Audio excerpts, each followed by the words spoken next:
matter which side of the fence people have been on, they've been saying, "Show me the evidence. I'll believe it when I see the evidence." And people on both sides agree that something went terribly wrong in November 2020, but there really has been no comprehensive place to see the evidence of widespread fraud until now. This video is pure data, so don't get mad. You can't be angry when a scientist confirms that gravity pulls downward at negative 9.8 meters per second squared, even when that fact works against the narrative you've heard. So here we go. Just before we show you some new disturbing video evidence, we'll talk about statistical anomalies in 3 states in question. In the early hours of November 4th, 2020, Democratic candidate Joe Biden received several major vote spikes in Michigan, Wisconsin, and Georgia, suddenly placing him in the lead when he had been trailing Trump by a significant margin. 8,954 individual vote updates were analyzed. Across nearly all updates, there follows a clear statistical pattern. However, a very small number of batches are especially questionable. The 4 most notable aberrations were 2 in Michigan, 1 in Wisconsin, and 1 in Georgia. And all occurred in the same 5-hour window, in the middle of the night, when in some places counting reportedly had stopped.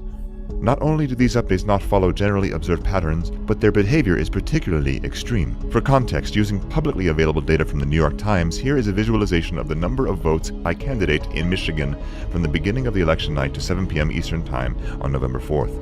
Trump is in red, Biden is in blue.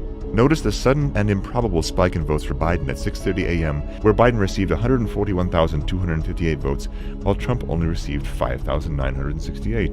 This extreme ratio is surrounded by updates that are nearly the same in ratio. This particular update is 23 times more votes for Biden, and is the most extreme update favoring Biden in all datasets across all states. The situation in Wisconsin is even more stark. A single update to the vote count brought Biden from trailing by over 100,000 votes into the lead. Thirdly, a vote update in Georgia at 1:34 a.m. Eastern Time on November 4th, which shows 136,155 votes for Joe Biden and only 29,115 for Donald Trump. The extents of these 4 vote spikes in question are more than the margin of victory in all 3 states, which means the spikes were not only abnormal in regards to percentage for Joe Biden, but also in magnitude of the vote count. Out of roughly 9,000 updates, this election was decided by only 4 extreme updates, each with a probability of less than 0.1%, meaning that had these 4 unlikely updates not happened, we would have a different president in the White House. Detractors argue that these spikes were merely human error and not indication of fraud, and the errors have been corrected. If the errors have been corrected, where is their evidence? Why were the results never changed? Others have said that the spikes indicate heavily Democratic precincts. If that were the case, then California would show many spikes of that magnitude, but it doesn't. Only 1 vote update in California is anomalous in percentage of Biden votes, but not enough magnitude to shift an outcome. The strangest anomaly visible in the data is a consistently identical ratio of Biden to Trump votes across time, which is theoretically impossible. Here is Florida. These updates occurred over a week following the election. Notice all the ratios of Biden to Trump votes are 100% identical over several days.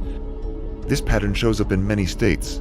It appears that a computer algorithm is involved in the process, which is doing something called weighted race distribution, a feature of Diebold voting machines known as early as 2001, which gives values to votes rather than simply counting them. Here in California, we see an update of 1 vote. About 65% of that value is given to Biden and 32% to Trump. How can 1 vote go to more than 1 person? It is well known and not disputed that Diebold software was found to be switching votes through programming in past elections. Even though Diebold is no longer used, Dominion Voting Systems acquired ES&S in 2010, which had previously acquired Diebold under its new name of Premier Election Solutions. This does not exhaust all statistical data anomalies encountered in the 2020 election, but data anomalies is only one factor to consider. Next is eyewitness and video evidence. In Georgia, there's a case of a poll worker named Ruby who was seen on Instagram giving a secretive live video of her working in the back room filled with absentee ballots. I'm gonna let y'all see this. Okay, don't say nothing. Listen, look.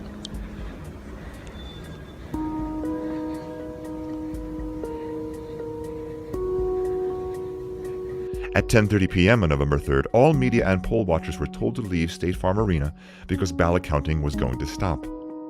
But Ruby and her daughter and 3 others remained behind at State Farm Arena.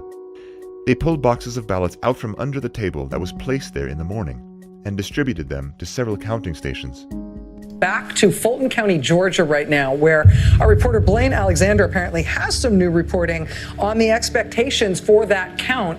Well, Rachel, we've learned that the counting continues tonight. You know, right here in State Farm Arena behind me, we've learned that there are 5 people who are still inside, still working to scan those absentee ballots and try and get those numbers tabulated. Now, initially, we were told that everybody went home at about 10:30, but I just got off the phone with the county spokesperson who tells me that indeed there are still some people in there quite literally burning the midnight oil, scanning ballot after ballot and trying to get that information in.